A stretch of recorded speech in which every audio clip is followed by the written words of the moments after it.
Hello and welcome to an episode of Car Ride Convos Podcast bonus episode. Bonus. We thought this was too spicy to pass up. This was a good idea. We just saw A Quiet Place, directed by John Krasinski, produced by the cancerous Michael Bay, and written by John Krasinski helped, but there was two other writers that were. There's one guy, two guys who wrote it or something like that. Yeah. I think one of them's last name is Beck, and I'm sorry, names. Scott Beck, maybe? I don't know. We'll put the names in here so I can do them all justice or whatever. And yeah, we just wanted to give our thoughts on the movie. Not super in depth because we kind of want to make this kind of a shorter bonus episode, but not. I don't know. We're working on it. We're figuring it out. It's no big deal. First of all, I'd like to say I liked it. What about you? No, I really liked it. You really liked it? Yeah. That's I think good. it was super unique, which was nice. Yeah. And it had more of a feel of like just a genuinely good movie as opposed to like a horror movie. You know, I feel like horror movies tend to be in a class of their own. Yeah. Because usually the acting isn't as good, I think. Or, you know, the story isn't as strong, but I think this just was like a good movie. Like, it reminded me more so of like some of the good M. Night Shyamalan movies. See, okay, that's what I was thinking. This is like if Signs hit it out of the park.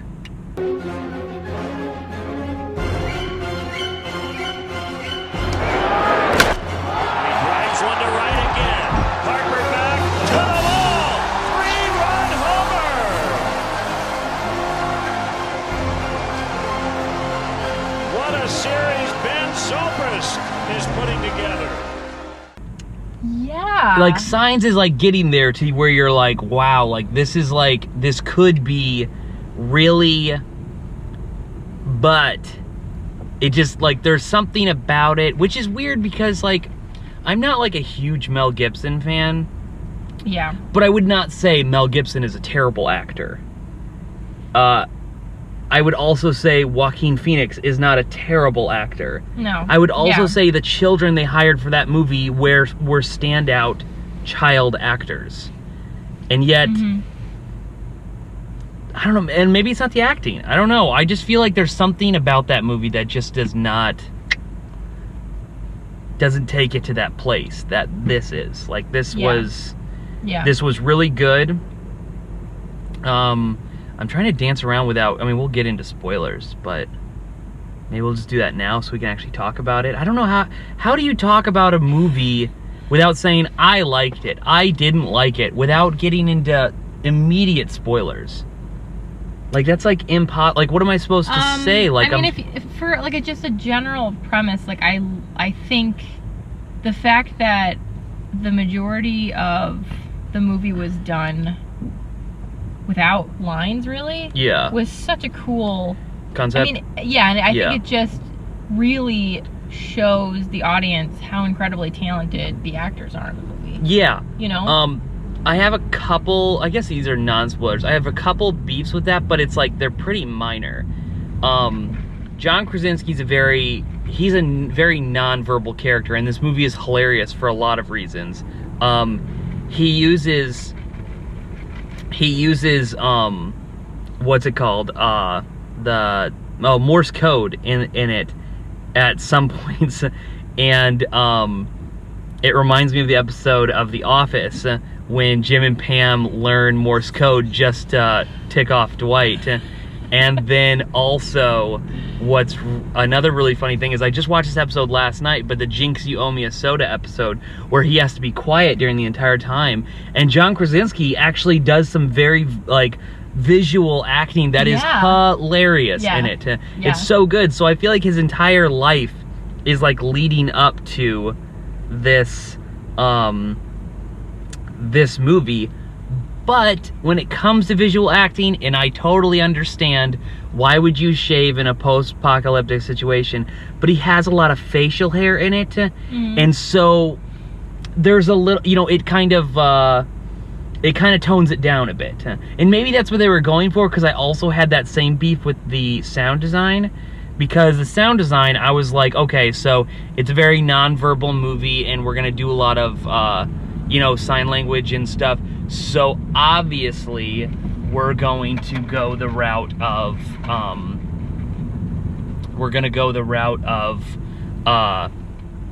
enhancing a very rich sound design and, do all sorts of things like that. And they were kind of tampered down a little bit, the sound design, which also, as much as I have a beef with it, I get it. You're trying to be quiet. Yeah. That's the purpose of the movie. I don't know. For some weird reason, I just thought that it would be more of that. And then I was like, oh, well, maybe there's going to be a really good score. And the score was fine. Like, I had no beef with the score. But I just thought I don't know. See, I think of it on the other hand. Like, I think... You like the subtlety. You think the subtlety I like the subtlety.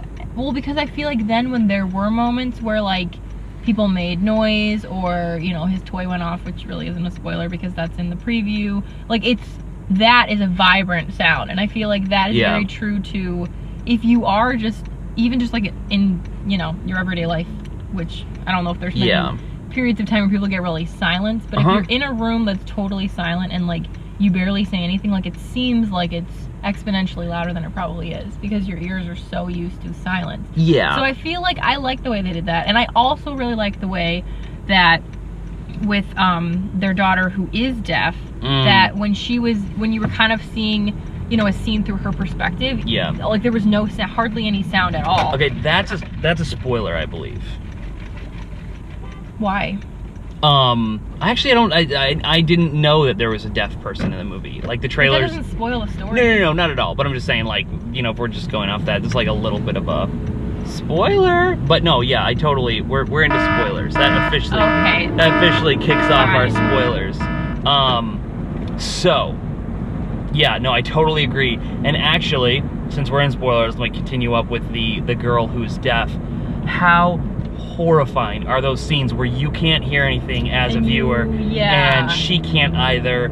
Like, that was so well done, though. The thrill element and like I had anxiety. Like, it was like, I was pretty tense. These movies don't make me tense normally. Normally, I'm just like, whatever. This movie, I was freaking out. I was like, oh my goodness. I'm in a glass case of emotion. Because I feel like the flow of it was pretty perfect for a horror movie. Like, it gives you enough of a beginning story, enough of an explanation in the beginning of what's going on. It doesn't explain everything to you, which is nice. It just kind of gives you enough clues to be like, okay, this is how life is. I get it, I understand.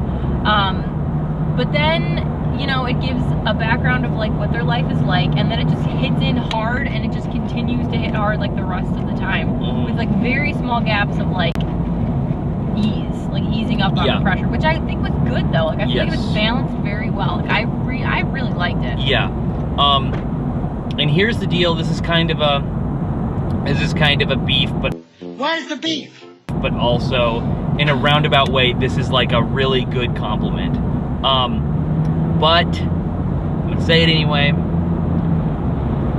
What is so different about this movie than Signs and War of the Worlds? Like, there's this weird sort of trope of like, aliens kill everybody, what's the weakness? And it's like every single one is like that. But here's the deal. And I'm not talking about the new War of the Worlds. That movie's garbage. I'm talking about the old one, like the classic War of the Worlds movie. Yeah. So it lacks originality in that aspect. I think that the creature design, I feel like I'm so done with trying to be hopeful for creature design, because we've hit this really weird part in cinema where they just all kind of bleed together, and I'm just like, okay, well, it is what it is. I think my thing with the creature design thing, I don't think it was bad. I think at least it was something that was scary to look at, so I can appreciate that. Yeah. And I did appreciate the way that they very, very, like, vaguely showed you aspects of the creature. So I don't really ever feel like I need that moment in the end, like, oh my god, here's the big reveal of what exactly, it looks like. exactly. I wish a lot more movies would do a lot of like over the shoulder of a creature, where you don't see its face really, and you just continue to have this very weird idea of what it may or may not because look the like. idea was terrifying. Yeah, because it's like the unknown of everything. Because in the trailer, when they showed a lot of it, I was like, oh man, I don't know, man. This totally ruins it. But when I watched the movie, I was like, this isn't bad. Like, this is fine. You know what I'm saying? Yeah, like, it works. It's no big deal. And I think, especially, I mean, the creature design for this movie, because of so much of it, like, they explain a lot of the way that the creature functions.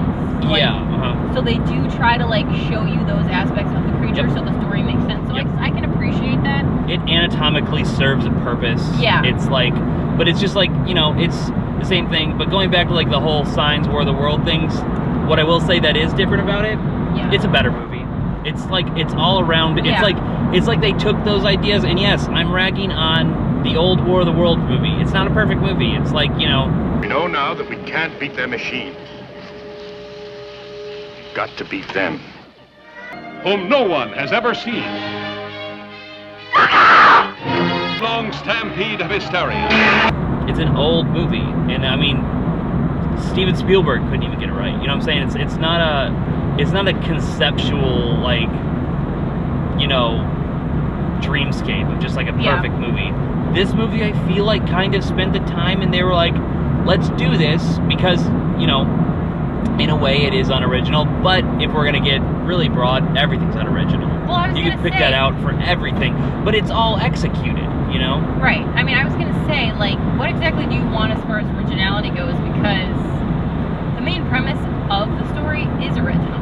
I mean, as far as horror movies go, a horror movie is only scary because the whole plot point has to do with death. You don't want to die. That is the plot of every horror movie. Pretty much, yeah. There's a creature coming after you. There's some type of evil person coming after you.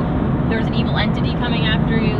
Yeah, like, same. It's all, that's what a horror movie is about. Fear. The biggest fear I think people have as a generalization is death. Fear of death. You don't want to die. That's the main blanket over horror movies. So I think in that aspect, there's a creature. Okay, great. That is such a, like, that is so broad spectrum. Yeah. Of course, there's got to be something. There's got to be some type of antagonist that's causing strife and turmoil in the movie. Yeah. So, but like, it's not original, but nothing really is. It's very rare. But the thing is like, it's not adapted from it. It's not ripped from anything. So it is truly nowadays an original movie in most, I would say, in most standards, because of how. And that I really appreciate, because I do feel like it was very well written, and it did strike that tone of explaining enough to you, but not overdoing it or not keeping you too in the dark of what was going on.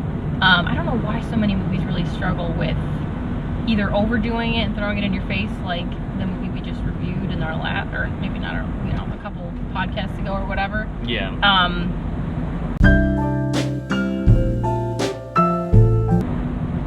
So that aspect I can appreciate, and I did like the subtlety of like the cinematography and the way that they.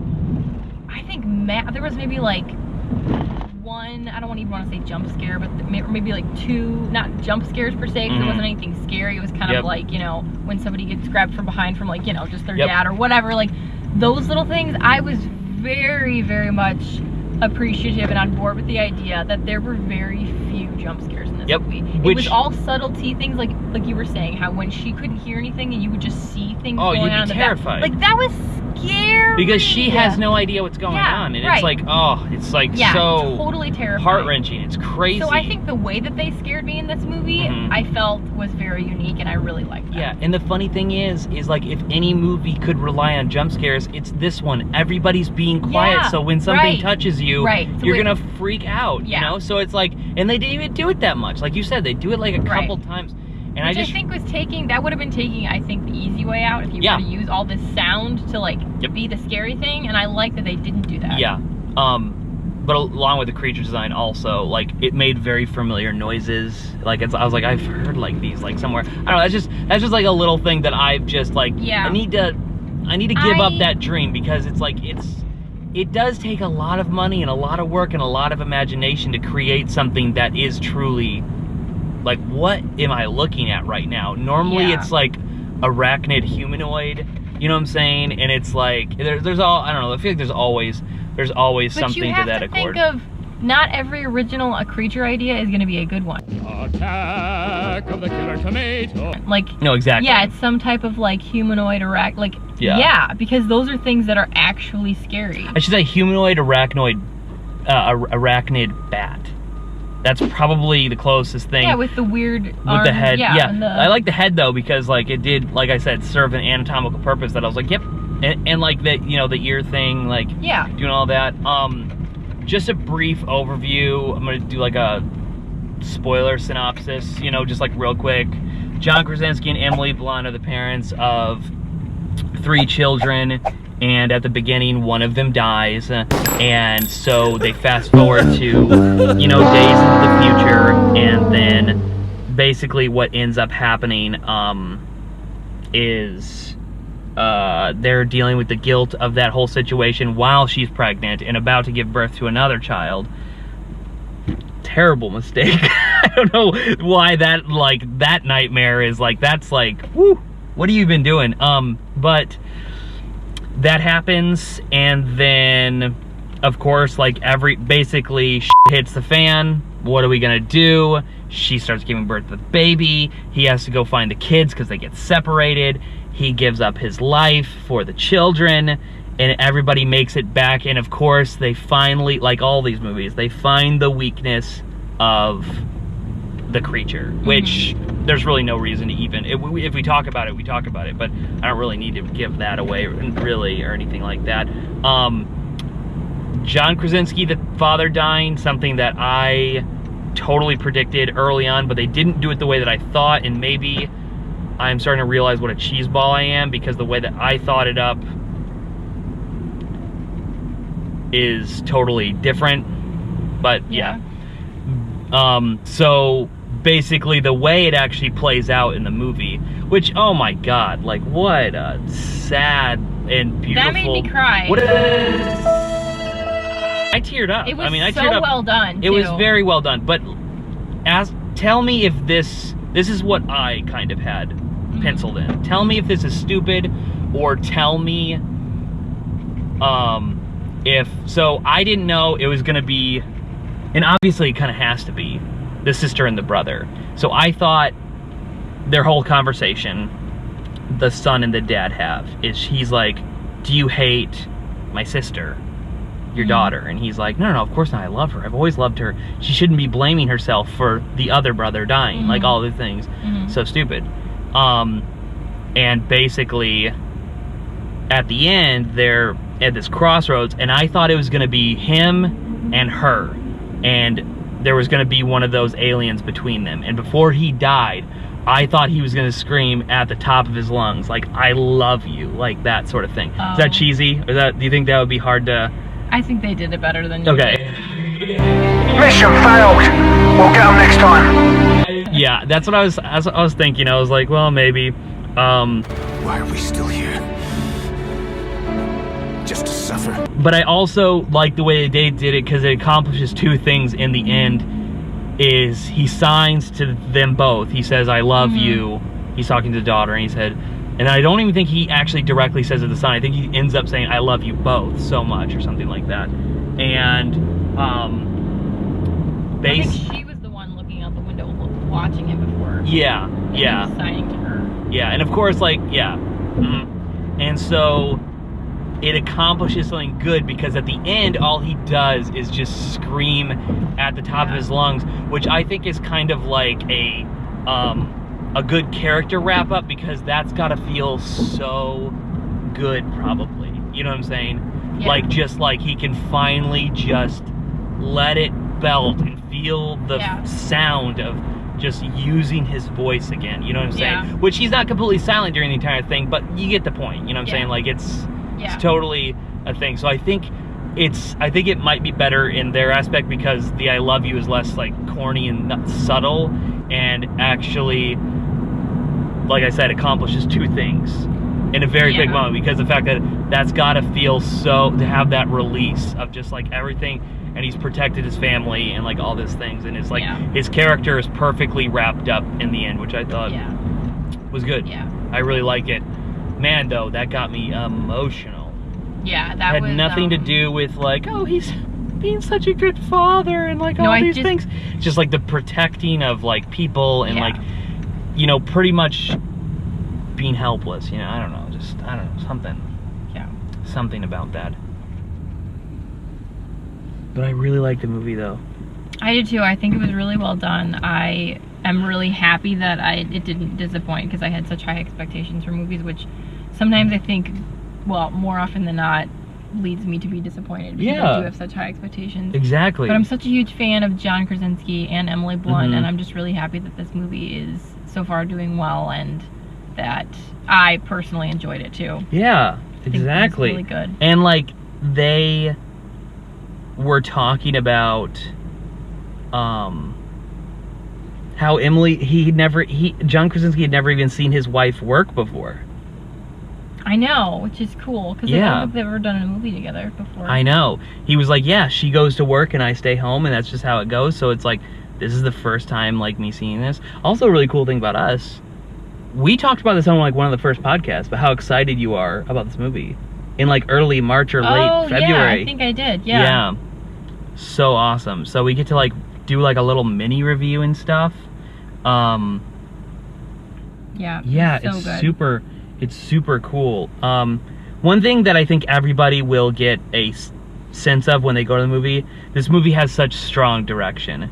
John Krasinski knew exactly what he was doing. He knew exactly what he was looking for. He knew exactly how to make this movie. Yeah. Because again, like I said before, the writing isn't really what makes this movie super strong. But John looked at it and he was like, nope, this is exactly what we're going to do, is what we're going to bang out, and this is the movie we're going to make. Yeah. And the funny thing is, he even said in an interview I saw, not a horror fan.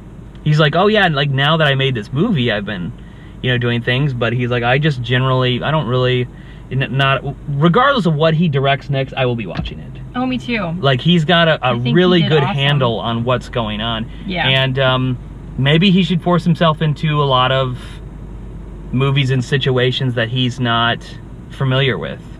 Maybe do another horror movie. Maybe do a drama. Maybe do like pretty much anything except for comedy. I would even watch a chick flick that he's in, because he has really good taste in those, because he talks about how The Devil Wears Prada is like one of his favorite movies, which that's a great movie. It's a good movie. Good movie. Yeah, I think I think it speaks bounds about his talents as a director, because I don't think this movie specifically would be very easy to direct, because you're so much relying on storytelling without saying a lot of things, obviously, because most of this movie, there really aren't that many lines in it. Yeah. So you're relying on like the way you're shooting something, you know, the body language and the facial expressions and just the emotion that you're portraying through literally everything else besides the words, which I'm sure is just a totally different beast than what, you know, most directors are used to. So I think that's pretty incredible that he pulled it off so incredibly well. I know. I'm so excited. Let's go get food. Okay. We'll come back out and record this on the way home and just kind of gather our thoughts. Okay. Sound good, everybody? We'll be back. You guys don't miss us too much, okay? Yeah, we're back. We're still talking about A Quiet Place. Yes. A Quiet Place. Yeah, really liked it. Again, it's refreshing that a movie is not lukewarm. Again. Yeah. It was a good movie. Solid. Can't really complain about much of anything. I just hope that he goes on. I mean, I wouldn't mind to see him in stuff with his wife Emily again, or him acting and stuff. Also wouldn't care if he just decided to just full on direct, take on a project. Is this the first thing that he's directed? He's directed episodes of The Office. I think a lot of them did. Let's see. There's actually a lot of people that directed episodes of The Office. Bryan Cranston directed an episode of The Office. So, yeah, there's a lot of people getting on that bandwagon. Trying to think, though, of John Krasinski's work. Has he ever... Like, he filmed a lot of the intro to The Office. Like all that, yeah, all those exterior shots are him and his buddy that drove around Scranton and took some videos of the area and stuff like that. And I don't know why, I don't know, maybe it was kind of like a really scaled down production, but he was just like, hey, I did this thing, you know, you guys want it? And people were like, yeah, like, let's have it, you know? Really weird. And I just feel like that would be weird thing to do, but he really went for it. Funny. But he hasn't he what has he been in recently? So he was in that Tom Clancy Jack Ryan movie or show on Amazon. He was just in, what is that movie that he's in with the other guy from The Office? Hams. Oh yeah, he was in that Benghazi movie. Oh yeah. Yeah. Whatever the name of that was. I don't know, I didn't see it. So you hate America very is what big you're part of saying. Let's see. What else?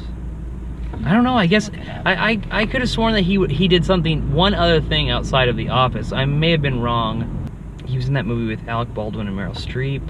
Or is it Steve Martin? I don't know, somebody. Oh yeah, it's complicated. I love that movie. Yeah, I've never seen it. I kind of wanted to. Watch it. It's so good. I know. Away We Go, of course. Did he do anything in that movie? Away We Go. Did he direct that? No. Oh. That was what's his face? The guy who directed American Beauty and a couple of the James Bond movies. No, that movie, Away We Go, is probably one of my favorite movies. Probably. Yeah, I kind of forgot about it, but yes. Oh no, you forgot about it. How dare you? Maybe one of these days we'll tell the podcast why we like Away We Go so much. And we can tell them the whole story. Oh, yeah. It's a little bit PG-13. A little bit. Still funny, though. It's all great, though. It's all great. It's pretty great. Yeah, Jack Ryan most recently. Yeah. Quiet Place, obviously. Detroit, which... He was in Detroit? He was Attorney Auerbach. Oh, wow. I never saw Detroit. I kind of wanted to. He was in a cartoon. He was a voice in Animal Crackers. Never heard of that either. Nope. He directed The Hollers. Oh. He Probably. directed The Hollers, too. Oh, did he? Yeah. Good for him. A Quiet Place, The Hollers, 3 episodes of The Office, and then this thing, Brief Interviews with Hideous Men from 2009. Oh, yeah. And he Okay. also did the screenplay for that. Yeah, I've seen, like, things of that. That's pretty funny. I love him, though. Yeah, he's so good. I can't wait for more John Krasinski directed stuff. I know, I think Excited. he's really good at it. Yeah. He's a good actor. He's a good actor. I just think that he's a better director, in my opinion. I don't know, I feel like he's evolved a lot as an actor, because I think, obviously he was super silly in The Office and was genius in that as being Jim. But I also feel like some of his more serious roles he's been really good in. Mm-hmm. I think he portrays a lot of emotion, and I think it's very compelling. I agree. But I would say that in The Office, he's not super silly. He's not like the silliest of the silliest dude in there, you know? He does pranks and stuff like that, but he's kind of a more serious character in there. He jokes in a very serious way, I should say. You know what I'm saying? As opposed to, I would say... Yeah, his humor's a little drier. It's not like slapstick or I would say Dwight is a little... Dwight and Michael are a little bit more hilariously, like, you know... Yeah. That's a long-haired dachshund. Long-haired blondie. It's a blonde one! Yeah. Don't you want a blonde one? I want a blonde one. They're very cute. Oh, you know what we should have done with Bright and what we should do with this movie?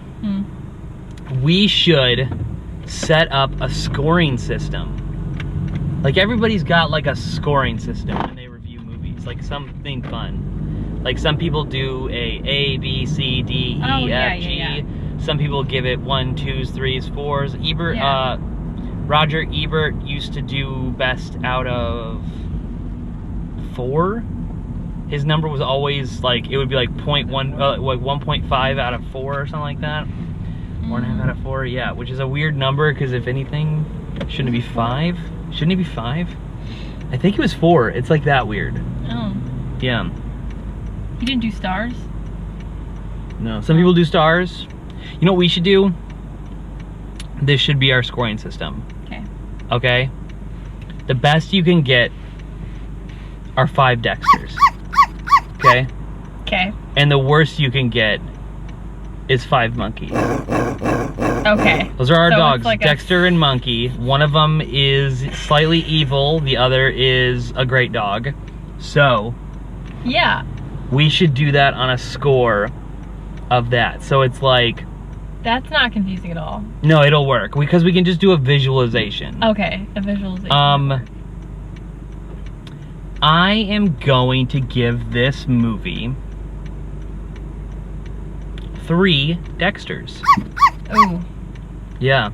I'm gonna give it 4 Dexters. 4 Dexters? I really liked it. You really liked it? That's Really, good. really liked it. And I'm also really surprised that I wasn't disappointed in any way because I really was so hyped for this movie, and Yeah. I really try not to hype myself up about movies anymore because I'm just constantly disappointed. Especially since John and Emily were in it. Like, I just had such high hopes of everything. Like, there was just so much emotion riding on seeing this movie. Yeah. And I loved it. I really, really, really liked it. It definitely panned out. I think it worked really well. I think that we've been getting some Oscar situations recently where a lot of early year movies are kind of sneaking in, which is awesome. We had Get Out last year. Yeah, that's true. Which was so deserving of where it got, and it even won. It won an Oscar. So exciting. That's kind of like the predicament that I'm putting myself in right now, because of the fact that I do think it's a legitimately good movie, which is so rare nowadays. I know. Is it worthy? Do you think there's anything come February? Do you think there's anything come February that it's worthy of? I think directing, obviously. Directing, for sure. For sure. But here's the deal with horror, though. Will there ever be anything that ever...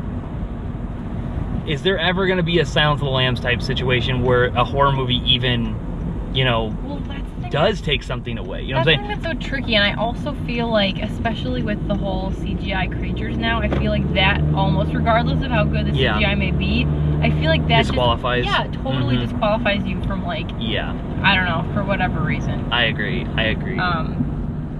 But yeah, like directing or like screenplay, I would think could definitely be contenders. Yeah. The acting wasn't bad, but I just don't think horror movies get. Yeah, I think the acting, I love the whole thing, being quiet, but I don't think that lends any help to acting. You know what I'm saying? Like, I don't think that that's something like, someone's like, oh man, their nonverbal acting was so good. And I'm just like, I don't know, maybe I'm Andy Serkising this thing and just like not giving it the respect it deserves, but I don't feel that way. I don't feel that it does garner that sort of respect that it should.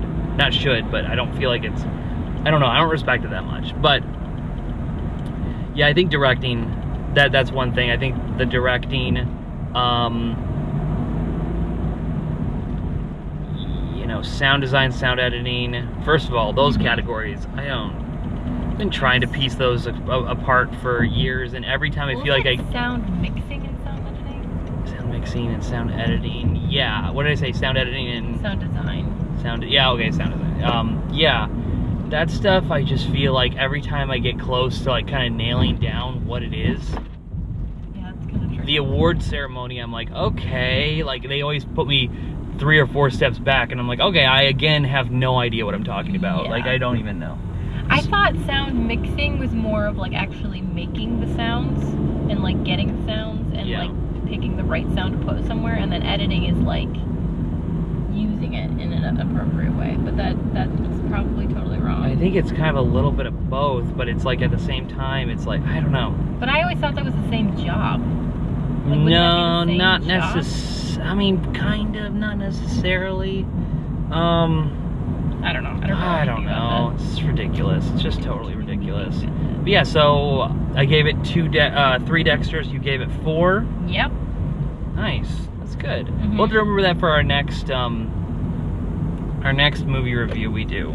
The dog heads. The dog heads. Doink, doink, doink, doink, doink. Doink, doink, doink, doink, doink. Yeah, so, yeah, I don't know. I mean, It's a good afternoon. It was a good movie. go see this movie. Tell Yeah. us what you think. Yeah, go see it. And yeah, please let us know what you think. What do Yeah. you think about some of the things we talked about? Do you agree with the whole creature design thing? And maybe that being like, if anything, that's like the smallest thing that I'm like, eh. Because every movie But is yeah, like- and that's the thing. It's kind of just every movie. But Yeah. yeah, let us know. Let us know what you think. Yeah, exactly. Yeah, I don't really have anything to add besides that, you know? Yeah, no, I think it sounds good. All right, well, hopefully you enjoyed this bonus episode. We'll see you Yeah. later. Bye!